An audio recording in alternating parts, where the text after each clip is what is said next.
Genesis chapter 3 is about the temptation and fall of man. Now, the serpent was more cunning than any beast of the field which the Lord God had made.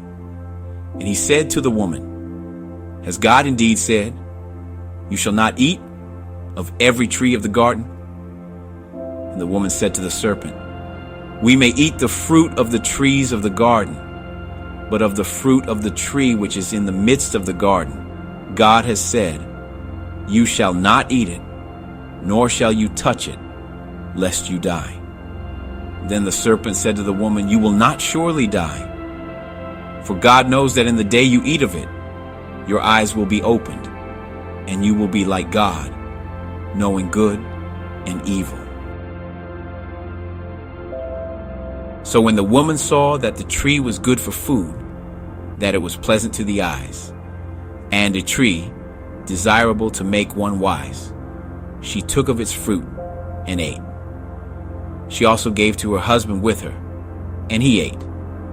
Then the eyes of both of them were opened, and they knew that they were naked. And they sewed fig leaves together and made themselves coverings. And they heard the sound of the Lord God walking in the garden in the cool of the day. And Adam and his wife hid themselves from the presence of the Lord God among the trees of the garden. Then the Lord God called to Adam and said to him, Where are you? So he said, I heard your voice in the garden, and I was afraid because I was naked, and I hid myself. And he said, Who told you that you were naked? Have you eaten from the tree of which I commanded you, that you should not eat?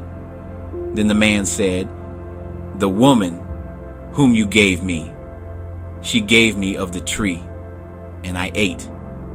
And the Lord God said to the woman, What is this you have done? The woman said, The serpent deceived me, and I ate.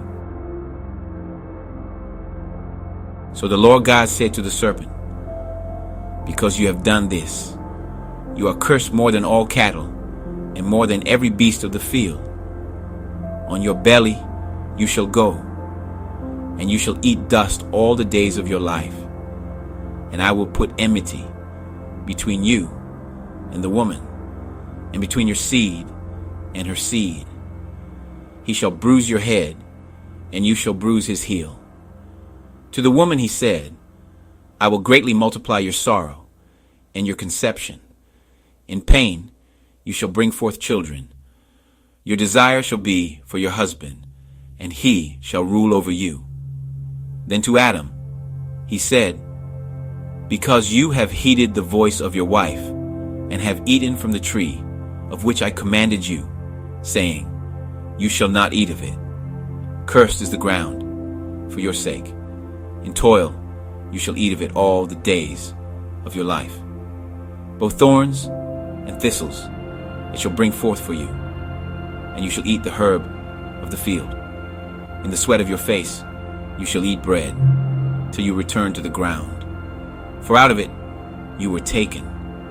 For dust you are, and to dust you shall return. And Adam called his wife's name Eve, because she was the mother of all living. Also, for Adam and his wife, the Lord God made tunics of skin and clothed them. Then the Lord God said, Behold, the man has become like one of us, to know good and evil. And now, lest he put out his hand and take also of the tree of life, and eat and live forever. Therefore the Lord God sent him out of the Garden of Eden to till the ground from which he was taken.